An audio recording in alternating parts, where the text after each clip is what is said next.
Thank you for the introductions, and it's indeed a pleasure and a privilege to be addressing the ET GCC Summit, the second edition in 2022.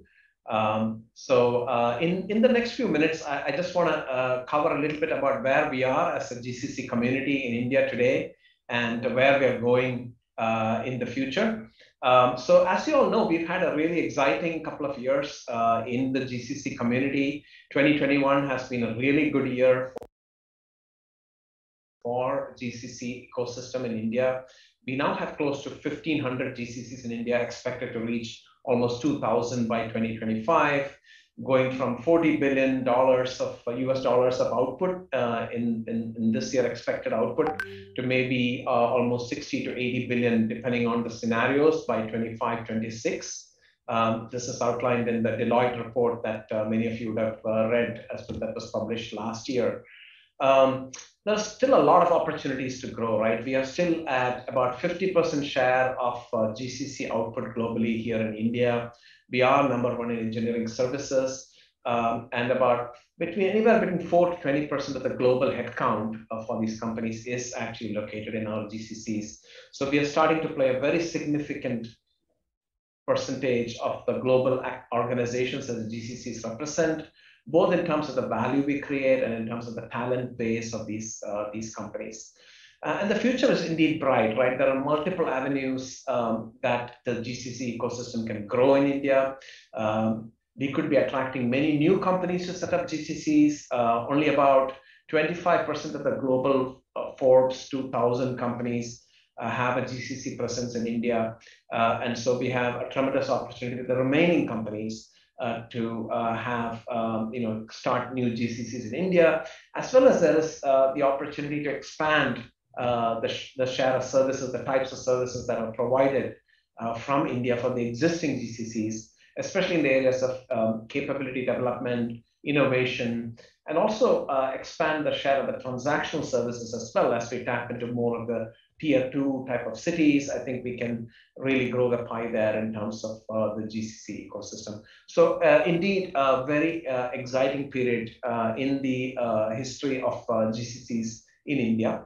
And what's driving all this growth? So the last 2 years, we've seen unprecedented growth. And what's that really driving that? I think what's really driving that is that the value that these companies create, the parent companies create, is being constantly transferred from traditional physical value chains to digital platforms. And that happens in 3 ways. One is shift of the existing businesses from physical channels to the digital channels. We all know that's been happening for a while, whether it be e-commerce, fintech, telemedicine. All of this is actually creating a parallel virtual value chain and digital value chain and shifting of the business to that. There's also completely new value chains that are being enabled by completely new business models, for example, NFTs and so on. And there's also the convergence of the physical and the virtual value chains to the omni-channel type of activity. And all of these require brand new digital platforms to be architected, to be built, to be operated, that use advanced technologies, whether it be AI, ML, blockchain, XR, metaverse. All of these new digital platforms, many of them are actually being built, owned, and operated for the parent companies from the GCCs in India. And that's what's driving this tremendous level of activity and demand on the GCC ecosystem. And it's no longer just the traditional businesses that have GCCs in India. We also have over 60 unicorns that are not India-based unicorns, but global unicorns that have tech centers in India today, right? So they are also driving activity, driving demand, driving value from the GCC ecosystem in India. Now, the question that gets asked a lot, and I'm sure several of the panel discussions today will probe into some of this, is the growth really sustainable? Especially given the current talent situation, the current levels of attrition we are seeing, the churn we are seeing in the talent landscape. So that raises the question of the sustainability of the GCC ecosystem. But if you really peel back the onion, right, the talent shortage is not limited to India. It's actually truly global. And the sustainability of the GCCs as a model is truly proven, right? It's an irreversible trend, in my opinion. What's happening is that the game shifts to value and innovation from just cost alone. The lower value activities are getting automated. The routine activities are getting automated. And the new demand that's coming on because of these new digital platforms, the new types of roles and capabilities that are demanded out of India, it is happening so fast that the time taken to reskill and upskill the large, broad base of talent that's in India is not fast enough to keep up with that demand, right? But there is really no other location that has the scale and experience that India has in services and technology and engineering. So it's just a matter of time where we can quickly accomplish this bridging the gap, which is, more of the skill and capability actually gets more ready to fill that gap. And that's also accelerated by the emergence of the tier 2 cities into the ecosystem, the cities like Jaipur, Coimbatore, Chandigarh, Trivandrum, and so on. So it's a matter of time where we are able to then make up that, turn that corner with the talent base that we have in India. And therefore, I'm very confident that we do have a sustainable model, but we have to navigate a time of turbulence in the next 12 to 18 months as the upskilling, reskilling, new skilling takes the time to actually bridge that talent gap that we see here. But again, there's no other location around the world that has the scale, the capability, the innovation that India has to offer. And then a couple of quick topics that I think we'll also go in through the day is around resilience. So resilience of India as a GCC destination is really being proven even more during the pandemic, although there were periods of time when it was pretty severe and there were some disruptions, but they were very minimal compared to the overall way that India as a country has navigated the pandemic. We've come up with very innovative ways to continue delivering really well. And we have proven that we are much ahead of some of the competing markets in Southeast Asia and so on in terms of the resilience to the situations such as the pandemic. And then the final couple of things to talk about is impact, right? So what type of impact is GCCs having in India? So a lot of our conversations are typically around the impact that we have in terms of the economic impact, right? The dollars of revenue generated, or the human capital impact, the number of people employed in the GCCs directly. But the impact is truly multidimensional, as again, Deloitte has pointed out in their report. The impact is social, it is environmental, it is around the innovation ecosystem. And so it is a really, truly broad impact that the GCCs have. Especially an area that's I'm very passionate about is social and environmental impact that the GCC ecosystem can make in India.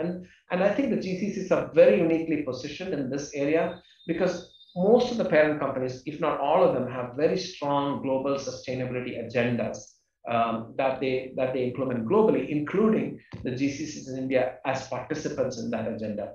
It's about positive impact to the local communities. It's about reducing the negative environmental impact of operations. So that's one factor, and also the strong purpose that's shared amongst the GCC workforce that closely identifies with the core values of the parent organization and is really passionate and committed to making a positive difference in the communities in which they operate.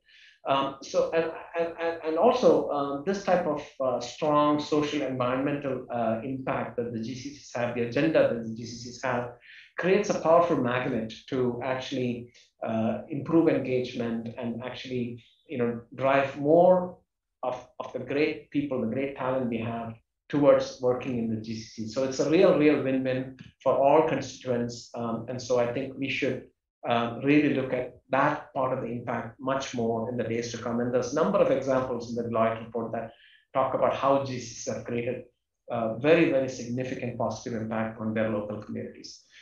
So the final thing I want to talk about are the opportunities that I see, and I think we'll go through some of that during the day today. Again, reiterating a little bit the last point is the regulatory framework and the incentives, etc. They have been focused, have to be focused, I think, in the future, less on the direct employment generation and the indirect employment generation by operating GCCs, but really more about how can we make sure that the maximum amount of talent that India has of the highest quality can be allocated as quickly as possible to the highest value opportunities in a world that's rapidly digitizing. So if we set our sights to that, that will in turn help India to be at the front and center of the tech trajectory. It will also then hugely benefit the domestic industry and the startup ecosystem. And then those will in turn drive a prosperous future for the country. So that will mean that that shift in focus from just the employment generation to the larger powering the tech ecosystem will actually mean that we have to have a more flexible sort of policy framework, making sure we can be inclusive of the talent in the tier 2 cities, making sure we can include many more women in the workforce. And all of that requires some inherent flexibility, more inherent flexibility in the operating model of the GCCs. And I'm pretty sure that that is something that we're all thinking about. The other opportunity is that we need to look at the regulatory and the compliance framework to make sure it is simple enough to attract more GCCs, especially the smaller ones, which for whom some of them it might be burdensome, right, in terms of the number of compliances, the number of regulatory things that they have to comply with, and the submissions and approvals and so on. So I think that's an opportunity where I think India may be a bit behind in some of the other competitive markets for GCCs to look at. So that's another opportunity to simplify. And some of the state governments today are acting very vigorously, very actively to try to simplify the compliance burden on the GCCs, create one-stop, single window sort of ways to get all the approvals and make sure the GCCs are compliant. And then the final opportunity is the social and environmental impact that I touched on a bit before. I think every GCC has a very strong agenda, but now how do GCCs come together and collaborate on this agenda so that we can put the collective force, the collective power of the GCCs in a certain city or in a certain community to actually magnify the impact that we have. So those are some of the opportunities that I can see in the GCCs. So I'm sure there will be this will be a day of very productive group discussions, panel discussions, and also presentations. And I'm sure we'll dwell a lot more into these topics and get a lot of insights from some significant leaders in the industry. So all the best for the conference, and thank you once again for the opportunity to address this elite gathering. Thank you. Have a wonderful day.